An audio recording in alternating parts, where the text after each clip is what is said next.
Do you ever get nervous that you won't catch any fish when you go out to explore new water? Is that even a normal thing to worry about? I mean, a river's a river, right? How different can they be? Well, it turns out they can be really different from each other, and it's entirely normal to worry about getting skunked when you're fishing somewhere that you've never visited. But if you can remember the 4 tips that we'll talk about on today's show, you can replace that worry with confidence. These are the same strategies that I've used while traveling to fish all over the country. They've worked for me, and I guarantee they're going to work for you.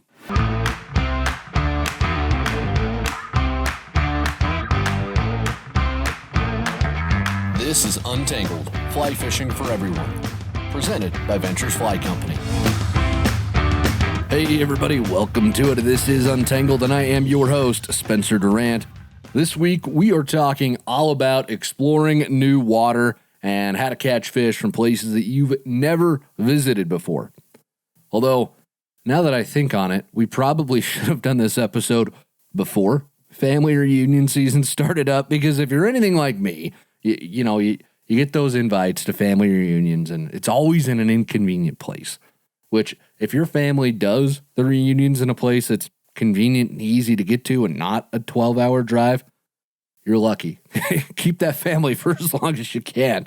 But if you're anything like me, you end up, it's an inconvenient place, but you pack your fishing stuff anyways so that you've got a built-in excuse to get away for a few hours when Aunt Jody starts asking all those probing questions that nobody wants to answer. Summer's definitely time to do this, though. This is a good time to do the show, I think, because we tend to be out and exploring a lot more when the weather's really nice. But the tips that we're talking about today don't just apply to your explorations during summer. Okay, anytime that you're out looking at new water, visiting new water, the stuff we talk about today is going to apply to that and help you come home without getting skunked. Before we get into that, though, I've got a question to ask everybody. Do you want answers to every and any fly fishing question that you might have? Would you like to share some stories and swap fly patterns and talk shop with all the other anglers who are part of the VFC community, which, is probably the best fly fishing community in fly fishing right now? Let's be real. We've got a pretty good group of folks here that are part of our adventure moving on. But if you want that, if you said yes to any of that stuff, then you need to join our free group. We just started this brand new group where you can do everything I just talked about. You can get answers, you can ask questions, you can share stories, swap fly patterns, share pictures, just connect with people. Think of it like Facebook, but it doesn't suck. Hopefully that's a good sell for it, but that's the goal behind it. We created this group so we could have a place to get our fix of fishing, even if you can't get out onto the water, a place where you can ask questions and level up your skills. Alex and I spend time in that group every day interacting with folks, so it's a great place to just meet more people who think like you do, who've got fish on the brain and want to talk fly fishing. There's a link to join that group in the show notes. We'd love to have you there. We've got a pretty good group of folks already, and we want to add more to it, and we can't wait to see you join it. All right, let's get back to the topic at hand, though, which is fishing new water. We got a question a while ago from Tenny in Michigan, and I want to read that question in full because it was the inspiration for this week's show. Tenny writes in, it says, if you are fishing a creek or river, you have about 3 to 4 hours to fish. Would you spend more time using one particular fly or nymph and hit a larger section of that river, or would you cover less territory, let's say 2 or 3 holes or riffles, consistently change flies or nymphs until finding fish? Just getting your opinion on how much time I should spend in one area that looks like it could have some fish in it or even rising fish. Love your podcast. Tenny, thank you. Appreciate that, and thanks for sending that question in.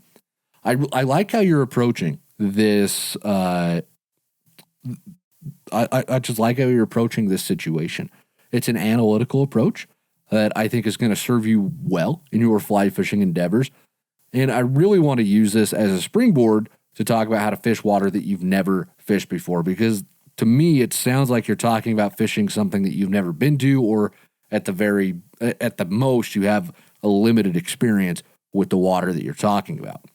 So what I'm going to do is I'm going to walk through your questions step by step, but I want y'all to bear in mind the way that I tackle the situation Tenny describes is exactly what I do when I'm fishing water I haven't fished before. So this is, like I said in the hook to the show, these are the strategies. This is what I use when I'm fishing new water, when I'm in upstate New York fishing the Niagara River, when I'm in Nevada fishing, when I'm in Arizona fly fishing. These are the strategies I use. Okay, and even when I'm fishing water that's new to me in Wyoming that I haven't fished before, this is the stuff that I do.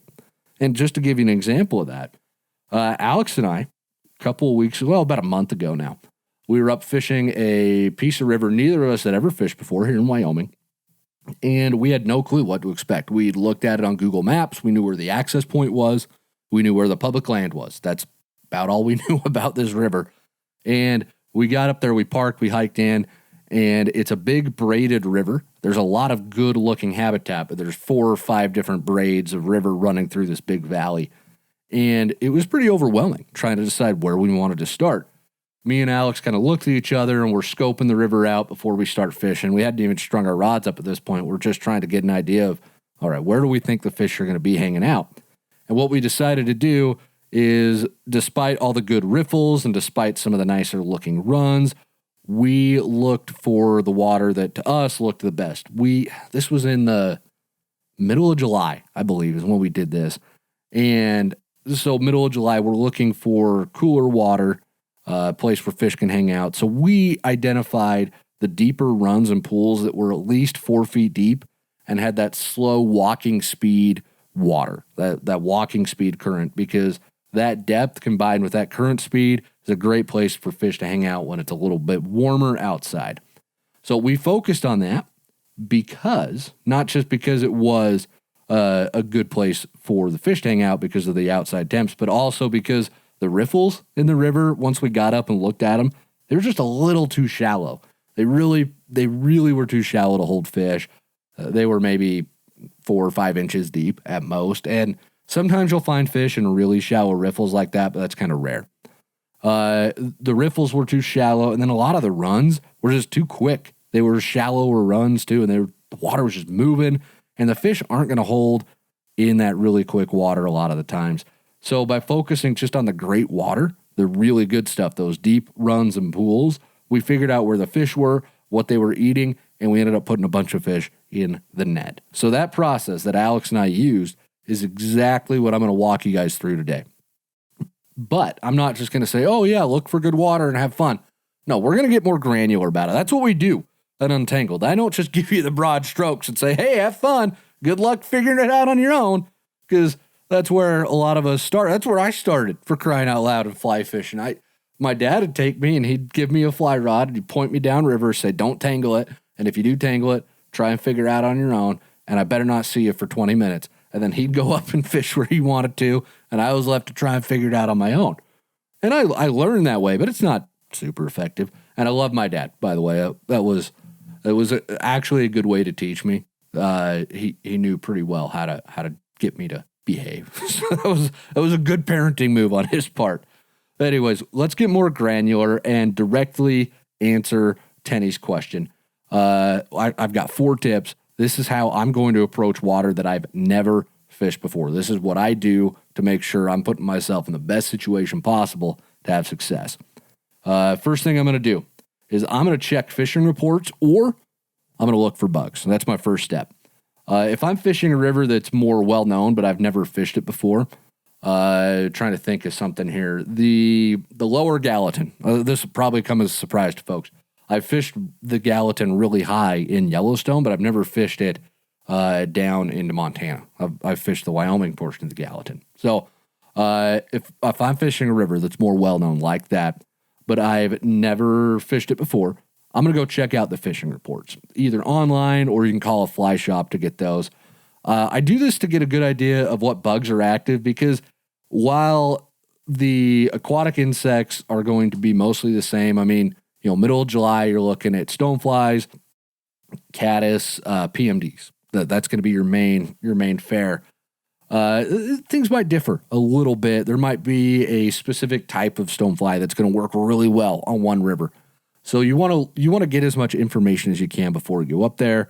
It's a great way to set a baseline of expectations. Now, if you're going somewhere that doesn't have a fishing report available for it, which is probably the majority of where we end up fishing, then when I get to the water, I spend a lot of time watching the water first before I do anything so that I can look for bugs.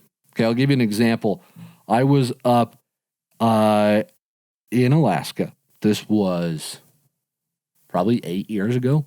I think it was it my first trip? It might have been my first trip to Alaska.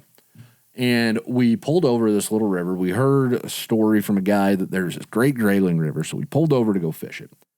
And we got to the water there. And if you've ever been, I think this was in June. If you've ever been to Alaska in June, there's just a few mosquitoes out and about. By a few, I mean literally every mosquito on the planet. If they're not in the Wind River Mountains, they are in Alaska, I've decided. Well, we get to the river, and my buddy just strung up his rod and started fishing right away, which was fine. But I sat there and watched because there were so many bugs in the air. There were so many bugs buzzing, and there were a lot of bugs on the water, too. The fish were rising. Right as soon as we got there, the fish were just going nuts. But I sat there, and I spent probably a half an hour just watching and waiting. I'm in Alaska. I've got fish rising around me, and I'm not fishing. Okay, because I'd never fished this river before. I had no clue what they were eating. I spent probably a half an hour just watching those fish, looking, okay, that's the bug they're eating. It turned out they were having a little feast on caddis, but there were enough other bugs mixed in with it that I couldn't be entirely sure. Once I had a really good idea at any rate, then I tied a caddis on and I had a killer day. One of the best days of fly fishing I've ever had, and one of the top 5 grayling days I've ever had in Alaska. All because I was willing to just sit, watch, wait, observe, look at the bugs, and make sure I was going about it as efficiently as I can. So that's step number 1. Step number 2, you're going to look for the best water. Okay? Once I know what bugs I'm tying on, I start scoping out the water. And this is the direct answer to your question, Tenny, about whether it's best to spend time on just good-looking water or cover a lot of water to see where the fish are. In my experience, most trout rivers behave similarly in that the trout will be in the best water, and I'll describe what that water is in just a moment. Sure, there's always going to be fish holding in random spots. You get that with rivers sometimes. Fish will just hang out. There might be a fish in that 2-inch riffle for whatever reason. Maybe that brown trout just like, yeah, I had to get out of the house, man. Karen was just up on me about not picking up my fin socks anymore. I had to get out, man. And he's just hanging out the riffle because, we've all been there. Getting nags, no fun. I feel bad for that brown trout now. Well, kidding aside, right? You might find fish in those random spots, but by and large, the trout are going to hang out in the best looking water, and that's going to be the same for just about any trout river that you're on. I don't think, I thought long and hard about this when I was doing show prep this week.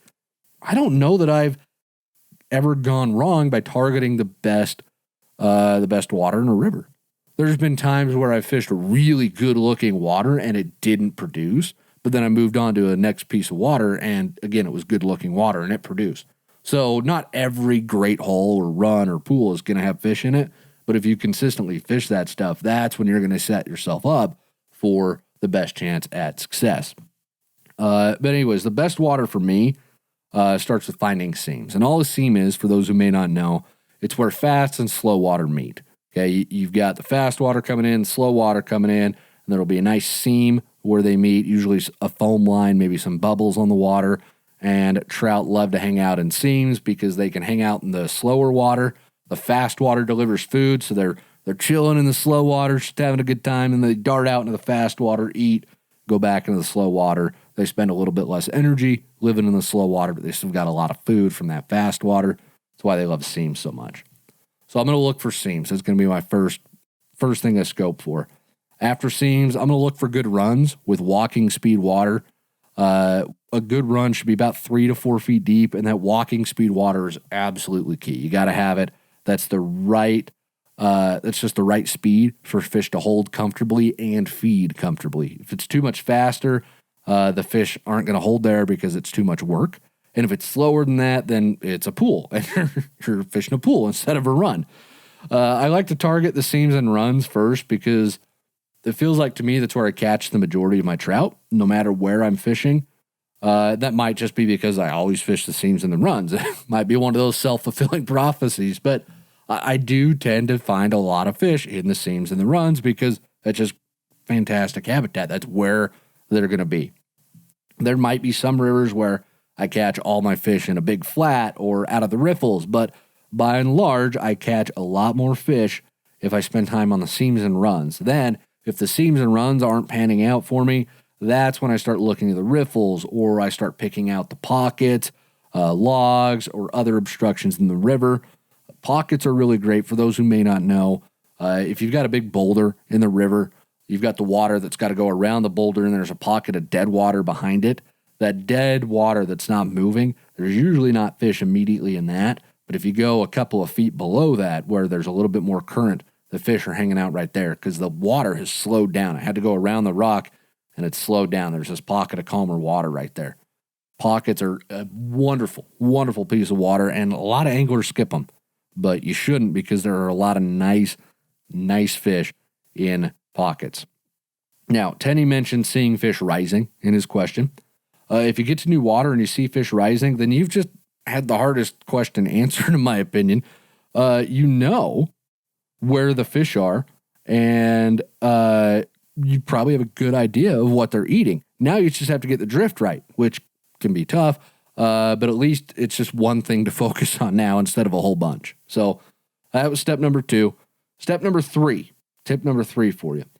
I'm going to stick with my flies. All right, Tenny, this is the answer to the last half of your question here. You asked about whether I stick with some flies and I change my depth or change flies to see what the fish are eating.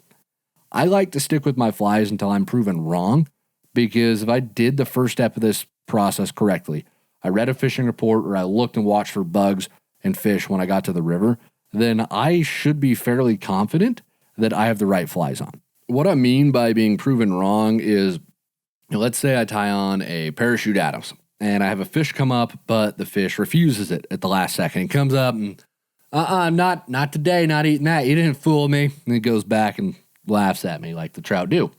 At that point, I would see if the size was wrong or if I needed to switch to a different fly altogether. That would cause me to think those two things. Okay, I've either got the wrong size or completely the wrong fly. But I'm going to let the fish dictate what I do. I can also be proven wrong if, say I'm fishing with Alex and he's catching fish, but I'm not, which happens very frequently when he and I fish together. In that case, I might just switch my fly up. But before I switch my fly, I am always going to look at my presentation first. The biggest mistake that anglers, beginners, and experienced anglers alike make in this area is assuming that the fly they have on is wrong, when in reality, what's wrong is their presentation. Okay, Alex and I just got back from a short trip. We were out filming, and we were fishing a little bit after we got our filming done one evening, and he hooked 2 really beautiful brook trout, and where we were fishing, I didn't expect him. We were in a river. I didn't expect him to catch big brookies out of a river. They were both 16 inches long. They were wonderful fish, and I was very curious because I hadn't caught anything yet to that point. So I go over and I look at Alex's rig, and turns out we were both fishing hoppers, but he had a slightly smaller hopper on than I did, and his dropper, we were fishing hopper-dropper rigs, and his dropper was a lot deeper than mine. So I tweaked the depth. I kept my hopper size the same because I wanted to get refused first. I ended up catching plenty of fish. Okay. I didn't catch any brookies on that hopper. I caught one later when a hatch came on, but didn't get anything on the hopper. Point of that story is, right, I looked at the presentation first. I didn't just change my flies. Okay. I looked at my presentation. I assumed my dropper wasn't deep enough, and it wasn't. Okay. And that's what you've got to pay attention to, not just that aspect of presentation, but also drag. Okay. And for those who may not know, when I talk about drag, if your fly is drifting on the water and there's any kind of wake behind it, and this goes for if you're fishing nymphs, if your indicator has got a little bit of a wake behind it, that means it's dragging. It's not drifting naturally. You want a nice natural drift that looks like a real bug. And if you don't have that, chances are you're not going to catch fish. Okay. You've absolutely got to make sure that your presentation is dialed in first before you go switching up flies. So the depth is a key, making sure that you don't have any drag. Another thing, making sure that you're in the right lane really can make a difference. What I mean by that, there's my local creek here in Wyoming. There's this beautiful little run, and I have fished this run to death. I've fished it more than I probably should, to be honest. And without fail, when I catch fish in it, they are always in this very narrow lane in the absolute best part of the run.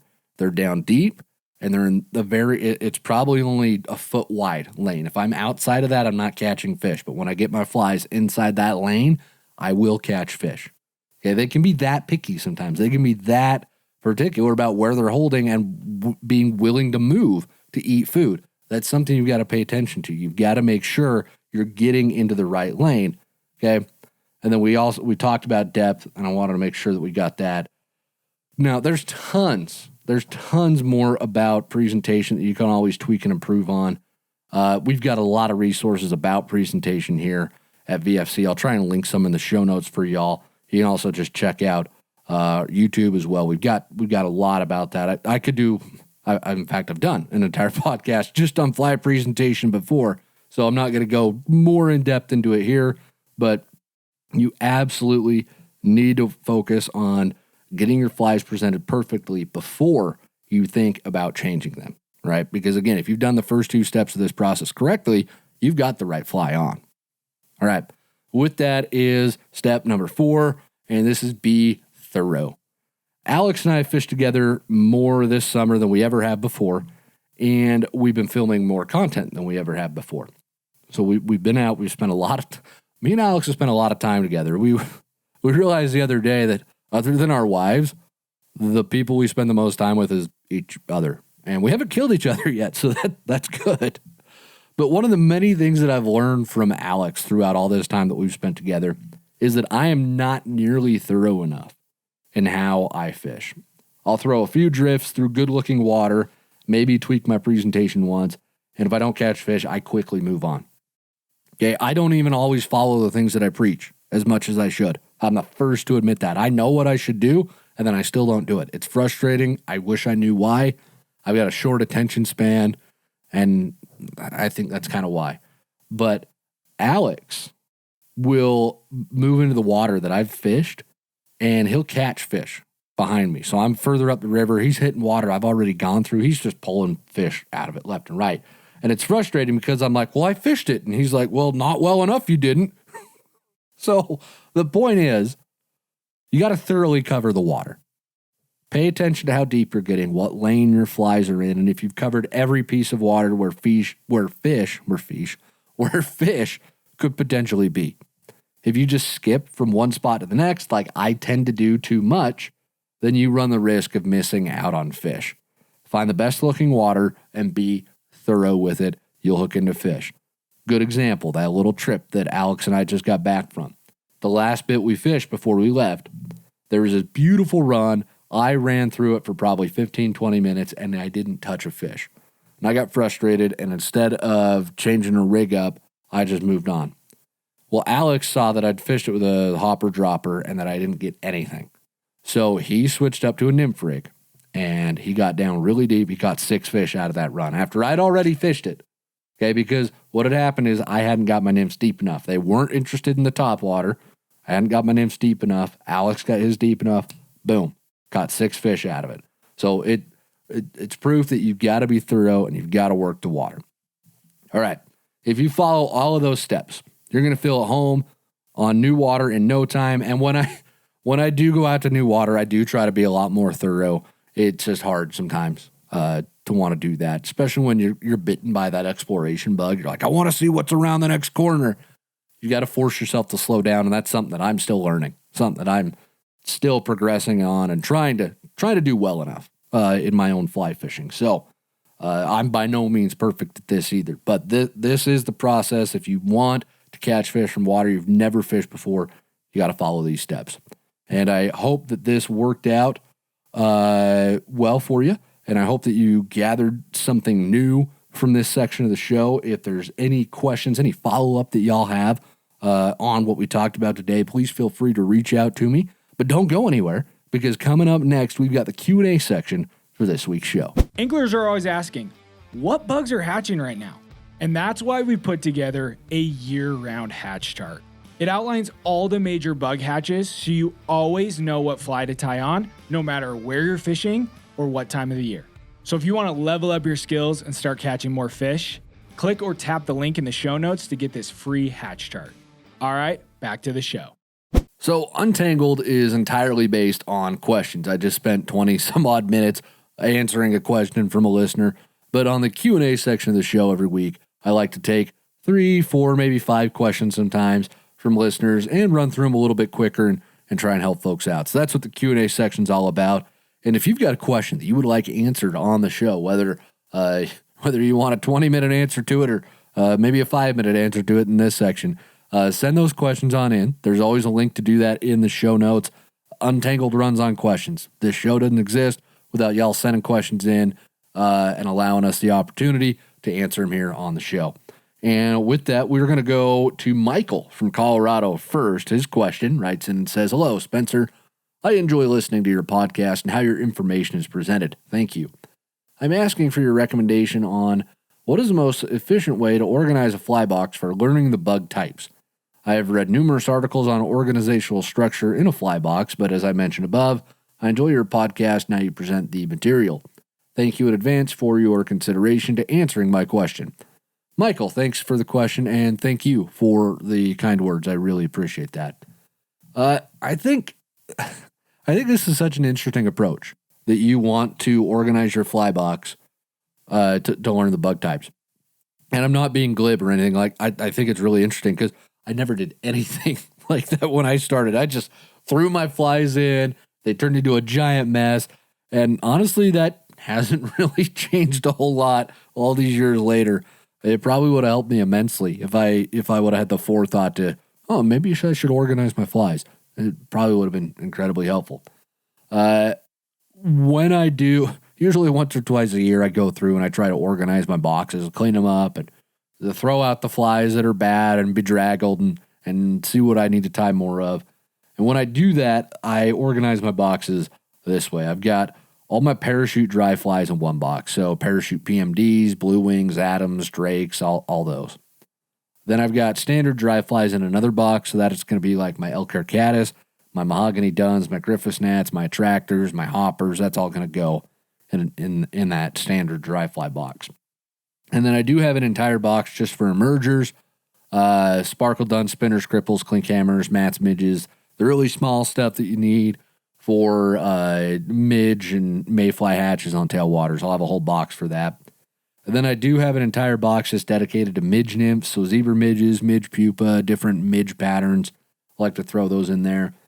Then I've got an entire box that's mayfly, caddis, stonefly nymphs, so Frenchies, hare's ears, patch rubber legs, 20-incher stones, and then I've got scuds, worms, and eggs all in another box. So I use our 2-sided boxes from VFC, so I can stack a couple of those bug categories into one box. So, and I'll put a link for those boxes in the show notes for y'all.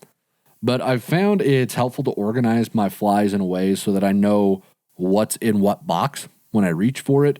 That's really the only thing I do. I just, all my caddis should be in this box. That's about as deep as I get into it. But as far as organizing, I think it would be helpful within that box to maybe do it in like alphabetical order. So your Adamses would be like in the first row, and then your caddis would be next. That might be able to help you out because then you remember, okay, I see a caddis on the water. Here's a caddis in the box, and you know what row they're going to be on. Another way to organize it could be by you put the nymph stages of the bugs in one row. So let's say we're going to do caddis nymphs. I've got all my pheasant tails on one row for my caddis nymphs. And then I've got a row of caddis emergers underneath that. And then a row of elk hair caddis. So I've got my nymph, my emerger, my dry fly version. You have the entire caddis life cycle organized right there. You can do that for mayflies, midges, and stoneflies too. That could be pretty helpful. But I think the key at the end of the day, honestly, is just find an organizational structure that makes sense to you, and don't overthink it. We tend to overthink everything in this sport, and it's really our detriment when we do that. Don't overthink it too much. Just take note of how you organize it, and that should help you memorize the patterns fairly quickly. So hopefully that helps, Michael. And if you got any other questions, please don't hesitate to reach on out. Jake from Oregon has our next question. Writes in and asks, "Hey, Spencer, I recently got into fly fishing more this winter for salmon and steelhead, and that progressed into tying my own flies. I have a 9-foot 8-weight and a 9-foot 5-weight in my arsenal. Listening to your podcast for a while, you've brought up fishing for grayling in Alaska. My wife and I will be moving up to the Palmer area in early August, and I'm wondering what types of flies might be a good starting point for grayling. Would it be something similar to a chubby Chernobyl with a nymph below? Curious as to what you used on that trip. Also, is there anything different about presentation or where they might hold in water compared to trout that you saw? Thanks for all the tips and the work that you put in for the community. Coke all the way with some sauced up buffalo wings." Jake, hey, you're daggum right. You're a long-time listener to the show. You get it. Wings and Diet Coke, man. It's the way to my heart. Yeah, I'm lucky. I get to spend about a week in Alaska every year. My best friend lives up there, so I get to go up there and just run around and fish for a little bit. It's a lot of fun. Very, very lucky that I get to spend that time up there. In all the trips that I've gone up there, I think I've fished grayling every trip except when I went to Kodiak. I don't know if there's grayling on Kodiak or not. There might be. I was catching dollies and pinks, so that was a lot of fun. Anyways, the grayling in Alaska, what I've noticed, they're very eager to eat. Grayling in general are, but the ones in Alaska are very eager to eat. But they're still going to be focused on the bugs that are present in their river. My most recent trip, when was it? Last summer? Yeah, last August, we got up there and we got to the river, Grayling River, and the fish were rising, but there was a brown drake hatch going on, which was crazy because I'd never expected to see drakes in Alaska. I guess it stands to reason that they're there, but I never expected to run into them. Anyways, long story short, the fish were keyed in on the drakes, and we had to use just the biggest mayfly patterns we had to imitate them, and anything else we threw, they ignored. So they're still going to pay attention. They're not just going to throw themselves into your net. As much fun as that would be, they're not going to do it. So you still need to match the hatch. But I found that if you get to a river and they're not coming up for your dry fly, which is very rare, they'll come up for dries just about all the time. But if they're not for whatever reason, then you should just focus on getting that dropper deeper. Definitely fish a dry dropper rigged for grayling. But standard patterns like an elk hair caddis or parachute Adams with like a Frenchie or a zebra midge dropper, that's going to get the job done. That'll carry you through the whole season. Just make sure that you have enough variety in your box so that you can match any hatches that might come off. Grayling don't tend to be very discerning, but if you do get into a big enough hatch like I did with those drakes, you're going to want something that can match what's in the water up there. They're going to hold in the same water as trout. Riffles, runs, pools, seams, that whole shebang. So there's nothing different there. They want the same kind of presentation. They're a distant cousin of the trouts. They're going to behave very, very similarly to each other. Hopefully that answers your question, Jake, and thanks so much for sending it in. Jake from Florida, 2 Jakes in a row. Jake from Florida writes in and says, "Good afternoon. I was wondering how I should approach buying a new rod. I'm from Florida, so I have access to great bass, redfish, and surf fishing. I've decided on a 9-weight rod. Do I need to buy 2 separate reels and buy 1 rod, or is that 9-weight going to be too heavy for your average bass? Sorry if it's a beginner question. I've just started fly fishing a year ago." Jake, never apologize for something being too much of a beginner question. A, that doesn't exist, and B, that's what VFC is built on, my man. That's what we're here for. We're here to answer questions, so never feel like you've got something that's too beginner to ask us, because you don't, right? No questions too beginner. That's what we're here for. Your 9-weight, that's going to take care of your redfish and anything that you're casting to out in the surf. You're set there, so don't question that at all. I would say that the 9-weight's probably a little too heavy for some of the inland bass fishing that you're doing there. I'd probably go after that with like a 6 or a 7-weight, but I'm also not intimately familiar with Florida's bass fishing, so I could be completely off base there. Maybe an 8 or a 9 is standard for the bass as well. I don't think it would hurt to get yourself a 6 or a 7 for inland bass, especially if they're a little bit smaller. So it might be a little bit easier to work with than your 9 weight. As to your reel question, you can use the same reel for your 9 weight and your 7 weight if that's what you opt to go with. Just make sure you get a second spool for it so you can keep the tropical line separate, because you're going to want line designed for use in saltwater when you're out there in the surf chasing those redfish. So hopefully that answers your question, Jake. Thanks so much for sending it in. Cole from Oregon's got the next question, writes in and says, "Hey, Spencer, I've started from the first podcast and working my way up to the new one, so this question may have already been answered. But my question is nets. What do you think the best size net is and what's a fair price on a net?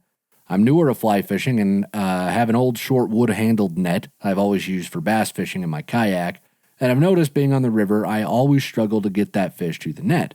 Just the other day, I had caught a fish and I'm trying to get it to and in trying to get it to the net, my fly flung out of his mouth, ended up losing the fly because of the rod snapping back, but I did land the fish. So do you have any tips? And what's a good price on a net? I don't get to fish as much as I'd like to and can't bring myself to spend $200 on a net. Thanks for the podcast. Also, McDonald's Fountain Coke for the win." Cole, this is a timely question. Thank you for sending that in. And I agree, McDonald's Fountain Coke and Diet Coke. Whatever they do to it there, it's about it's the only reason I go to McDonald's anymore. I'll tell you that right now.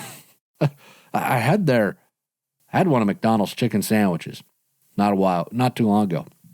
I was disappointed. Granted, I consider myself a chicken sandwich connoisseur, right? Chick-fil-A is top of the menu. Chick-fil-A catered my wedding. All right, that's how much I love Chick-fil-A. And my wife, by the way. That was our first date, so it kind of worked out. Anyways, let's talk fly fish. We'll talk chicken sammies later. The McDonald's one was not good.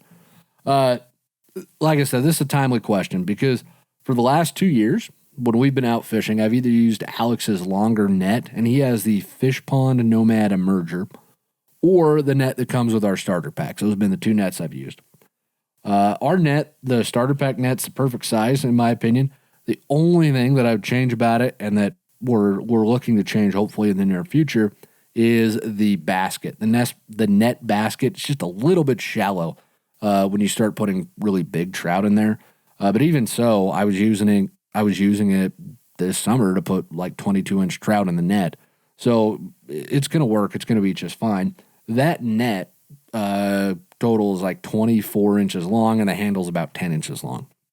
And then if I compare that to Alex's net, it's a 32-inch long net with a 14-inch handle. So it's a bit easier with that longer handle to reach out for the fish, but the big difference between the two is the bag depth. Alex's net has a much deeper bag, which makes scooping fish a bit easier. You've got to go a little bit deeper to grab them. There's more room to net the fish. It makes netting the fish a little bit easier. Again, though, the starter pack net's great, and that's going to work for most trout and bass fishing that you're going to do. It's just not as deep as I would like, and that's why we're going to work on improving it. Anyways, this question is timely because my wife just got me for my birthday a new net this year. It was the Orvis wide mouth hand net. She picked it up for me. That thing is only 25 inches long, so it's just about the same size as our starter pack net, but it has that really deep bag to it. It makes it really, really effective. I never thought I'd love a net as much as I love this Orvis net that I got. And that thing ran $149, I believe, which, look, $149 for a net, that's ridiculous. Okay. I like a lot of Orvis's products. I've used a lot of Orvis's products for years. I've reviewed dozens of their stuff. I know a lot of the folks who work there, got nothing but respect for them. They're wonderful folks, wonderful people, make great stuff. But I don't know why we're paying 150 daggum American dollars for a net these days. And that's what the Fish Pond net is, by the way. It's a lot. I don't know why we're paying it. They can't be that expensive to manufacture. I don't know.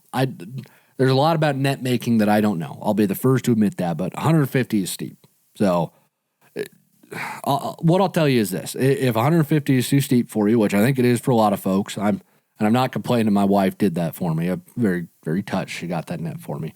I just never would have done it myself, right? But what I'll tell you is this. Just make sure you're carrying a net. Don't worry too much about what net you've got. Just make sure you have one. That Orvis net's certainly an upgrade over the starter pack net, but I don't know that it's worth $149 when the net that comes with our starter pack is so solid. So hopefully that clears up some questions that you had. Cole, I appreciate you sending that question on in. And with that, folks, we are ready to move on to the live real life moment for this week's show. Every week here at Untangled, we read a story from one of the listeners or viewers. We call this our live real life moment because we want to help you live real life out there on the water. We want to hear your stories about success or maybe failure or just something amazing that you experienced while you were out fishing. If you've got a story that you would like to share with us, please submit that to us. There's a link to do that in the show notes. We love hearing these stories, and I love sharing them. This is my favorite part every week. I love doing this so much. And Riley Allen sent in this week's Live Real Life moment. There's a picture that accompanies the story, which will show if you're watching on YouTube. And then I've also put it in the show notes for those listening on audio so you can see the picture. Riley's story goes as follows. This fish may not be a stunning 27-inch fish that legends are written about, but this fish will be one I never forget. I learned how to fly fish my senior year of high school. Going to college for engineering took more time away from fly fishing than I had hoped. At the beginning of this year, my brother-in-law told me he wanted to learn fly fishing. He knew that I enjoyed it, so asked if I would teach him. I jumped at the opportunity as it would get me back on the water. I watched the masterclass videos to remind myself of the ins and outs of beginner fly fishing and learned good ways to pass on the knowledge. In May, I finally decided to take the plunge and start tying my own flies. I watched the tying tutorials on the channel and took some of my first flies to the man who taught me originally how to fly fish. He is a legend on the Provo River, and his flies are second to none in my opinion. He gave me some advice to improve my tying, and I kept working at it. Over the 4th of July weekend, I stupidly decided to fight the crowds to do some fly fishing. My original plan of where my dad and I were going to fish was packed with people. We quickly pivoted and headed downstream to hopefully find a spot. As we walked down, I realized the spot I caught my first fish on a fly rod was wide open. I knew there was a couple fish there, so we started throwing flies out there. Not long after, I hooked into a fish. I fought it all the way into the net, almost lost it. Once I got it in, I realized the size 20 zebra mids that I had tied was the fly it took. I then realized that the same place I caught my first fish on a fly rod was the first place I caught a fish with a fly I tied. It added a lot more to fly fishing, and it was a surreal moment that will fuel my fly fishing days for years to come. Riley, that's fantastic. Catching a fish on a fly you tied yourself is one of the best experiences in this sport, and I am stoked that you got to experience that for yourself. I think all of us can remember when and where we were when we caught our first fish on a fly that we tied ourselves. So thank you so much for sending that story in. It's a great example of being out there and living real life. Love it, love it, love it.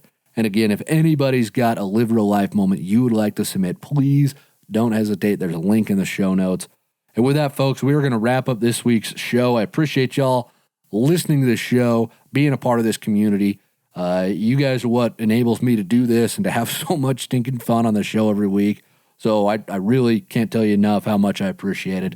Thanks for watching. If you haven't already, please subscribe to us, follow us on whatever platform you listen to us on. Please rate the show as well. The more ratings and subscriptions we get, the more visibility the show gets. That means more anglers we can help have a better day on the water, which is our entire goal here at VFC. So thank you again. And with that, get out on the water, catch some fish this week. And until next time, tie lines, everybody.